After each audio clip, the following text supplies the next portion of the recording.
नमस्कार मंडळी, पुन्हा एकदा मी नव्याने सुरुवात करते आपल्या ब्लॉगिंगला, कारण खूप दिवस झाले आपले ब्लॉग नव्हते येत काही कारणामुळे.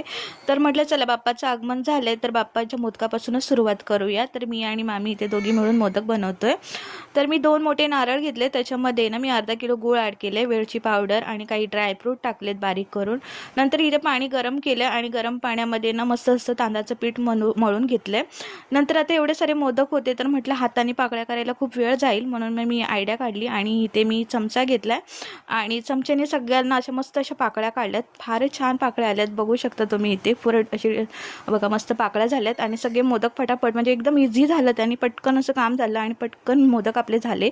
तर टोटल मी 35 मोदक बनवले, कारण आमची मोठी फॅमिली आहे. नंतर उकडलेत आणि मग इथे पहिल्यांदा देवाला ठेवले, नंतर त्याच्यावर बघा तूप टाकले. मस्त असे आपले मोदक झालेत. आणि मग पहिलेच मी माझ्या बाळाला दिले, आईला दिले आणि मामांना सुद्धा दिले. मामांची तब्येत आता बरी आहे.